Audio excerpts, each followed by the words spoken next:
हाय दोस्तों, चैनल को सब्सक्राइब करें। आज का वीडियो आप सभी के लिए बहुत ज़रूरी है यार।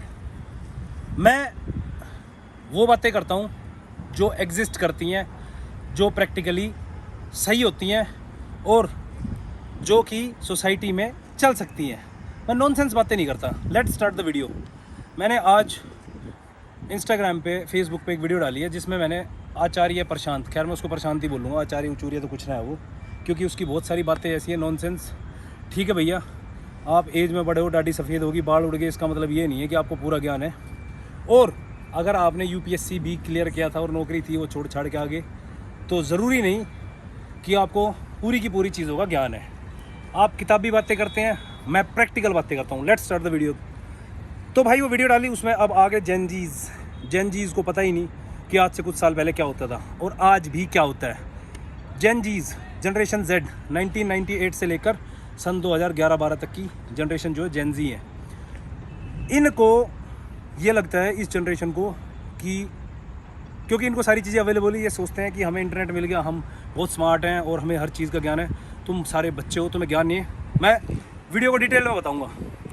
जब मैं छोटा बच्चा था तो औरतों की शादी होती थी ना, जब बारात आती थी, तो हरियाणा के अंदर बता रहा हूँ, हरियाणा, राजस्थान, यूपी के अंदर दूल्हे को माला पहनाई जाती थी और कोई स्टेज नहीं होता था। ठीक है, माला पहना दी, उसके बाद सीधे फेरे होते थे। ये जो आजकल सिस्टम चल रहा है ना, पहले तो फिर यहाँ तक आया, पहले तो पूरी पैक होती थी, फिर यहाँ तक आया, फिर यहाँ तक आया, फिर यहाँ तक आया, और अब तो सीधा का सीधा थोड़ी सी अटकी होती है बस शो के लिए, और कहीं कहीं तो अटकी भी नहीं होती। और डीप गले के ब्लाउज़ पहन के जो है उस दुल्हन को सभी खड़े होकर ताड़ रहे होते हैं।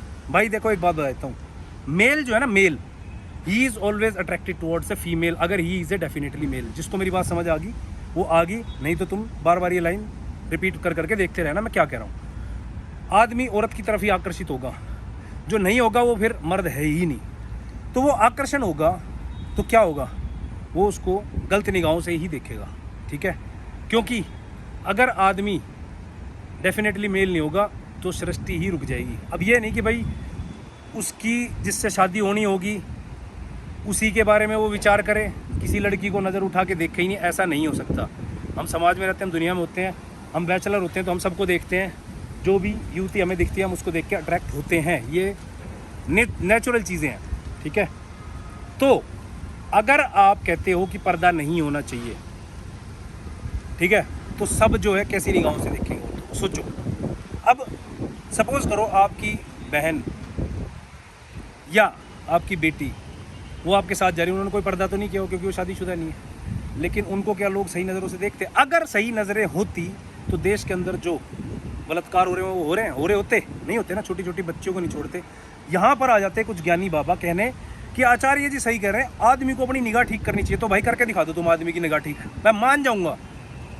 1 करोड़ साल जब तक ये धरती पे इंसान रहेगा ना, जब तक तुम पुरुष की निगाह को ठीक नहीं कर सकते, उस दिन ठीक होगी जिस दिन वो नामर्द बन जाएंगे सारे। बात समझ में आ गई? ये तो है प्रैक्टिकल बात। अब वाहियात की बात, उसने ये बोला कि घूंघट सिस्टम जो है वो मुगल लेके आए थे या मुस्लिम लेके आए थे। भाई जो भी लेके आए थे, मुस्लिम महिलाएं अपने आप को ढक के रखती है, तो इसमें क्या दिक्कत है? हमें तो नहीं दिखता उनका चेहरा, जब नहीं दिखता तो देखेंगे ही क्या।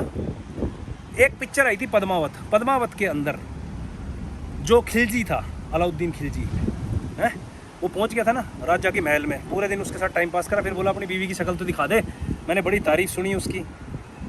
उस पर राजा ने तलवारें तान दी थी, फिर उसका डायरेक्ट फेस ना दिखा के शीशे में या पानी में जिस तरह भी दिखाया दिखा दिया, लेकिन उसके दिमाग में फिट बैठ गई और उसने राजा को मारा। आखिरी में रानी को जौहरी करना पड़ा बेचारी को। ये होती है आदमी की निगाह। ठीक है, अब तुम बोलते हो कि पर्दा कराना उनके ऊपर दबिश है। भाई आप किसी भी गांव में चले जाना, मैं जितने भी वीडियो देख रहा हूँ उनको बोल रहा हूँ, क्या कोई अपनी बहू को या बेटी को बोलता है, सॉरी बहू को अपनी को कोई बोलता है कि तू पर्दा मत कर, या तू कर, या तू बाहर उगाड़े सिर घूम?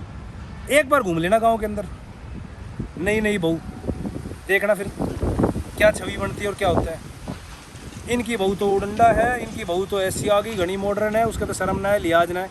समाज के लिए कुछ चीज़ें करनी पड़ती है। अब कुछ कहेंगे समाज कुछ होता ही नहीं, तो भाई समाज कुछ नहीं होता तो नंगे घूमने स्टार्ट कर दो यार। फिर तो समाज ही नहीं होता तो घूमो रोड पे नंगे, कौन रोक रहा है? या जो ये छोटे छोटे कपड़े पहन के घूमती है रोडों के ऊपर है, इनका चरित्र सही है, लेकिन जो ढक के घूम रहे उसका चरित्र खराब है। भाई आदमी के पहनावे से उसका कैरेक्टर पता चलता है। जो अच्छे खासे राजघराने के लोग हैं ना राजस्थान में, आज भी जब उनके घर फंक्शन होते हैं तो उनकी औरतें जो है ना घूंघट करके वहाँ पे रहती हैं, तो उनको किसी ने बोला नहीं है। उनकी संस्कृति में सालों से उनके पुरखे करते आ रहे, वो चीज़ों को फॉलो कर रही है, और इसको बोलते हैं खानदानी होना। कपड़े उतार के या छोटे कपड़े पहन के रोड पे घूमना खानदानी नहीं होता। बात समझ में आ रही है? अब ये आचार्य जी की बात पे आते हैं, ज़्यादातर नॉनसेंस बातें करता है, बोलता है दूध मत पियो, गाय के साथ ये होता है, भैंस के साथ ये होता है। सालों से गाय का दूध पीते आ रहे, भैंस का दूध पीते आ रहे लोग हैं। चाय बनानी बंद कर दो, दूध पीना बंद कर दो। तेरा क्या मतलब भाई? तू तो है मोटा आदमी, पता ना तेरे बालक बूढ़क है भी ना भी, और है तो या नहीं तो उससे क्या फ़र्क पड़ता है? तू तो हो लिया बुढ़ा ही। जवान बालक ठस कर दे, इन बना दे सबने नामर्द। दूध में पता है कितनी शक्ति होती है? सारी की सारी पोटेंसी तुम्हें बताता हूँ जितने वीडियो देख रहे हैं। पोटेंसी मतलब मर्दान की दूध से आती है, ध्यान रखना मेरी बात। अच्छे से अगर प्योर भैंस का दूध पी लोगे ना, ये तुम जो इधर उधर घूमते फिरते हो ना भसम देते, मेरे तो नामर्दी आ रही, मैंने गोली देते, कैप्सूल दे, किसी चीज़ की जरूरत ना है, प्योर दूध पी लेना कभी। ये थैलिके की बात नहीं कर रहा। तो ये आचार्य पचार्य ना वाहियात की नॉनसेंस बात कर रहा है। ये हमारी संस्कृति को उखाड़ना चाहते हैं। अभी जो थोड़ी बहुत लिहाज शर्म गाँवों में बच रही है ना, उनको ये नंगा कर देंगे बिल्कुल, क्योंकि इनको पता ही नहीं असलियत क्या है। बस पढ़ाई कर ली, किताबें पढ़ ली, आ गए यहाँ बकवास करनी शुरू कर दी, धंधा चला रखा। भाई मैं किसी धंधे के लिए यहाँ पे बकवास नहीं कर रहा, मैं सिर्फ तुम्हें सच्ची बातें बताता हूँ जो है। तो हमारे गांव देहात में औरतों के अंदर लिहाज है, शर्म है। वो अपने से बड़े, अपने ज्येष्ठ के सामने में, अपने ससुर के सामने में पर्दा करती है, ताकि उनको शर्म और लिहाज रहती है। औरत की आंखें किसी के साथ चार में होती है ना, 2 मिनट में उसका आदमी चरित्र बोल रहा है, वो तो बहुत चालू है, उसकी तो आँख इसी है, वो तो मैंने नूह देगी। ये होता है आदमी, और आदमी को तुम कभी नहीं सुधार सकते, ठीक है?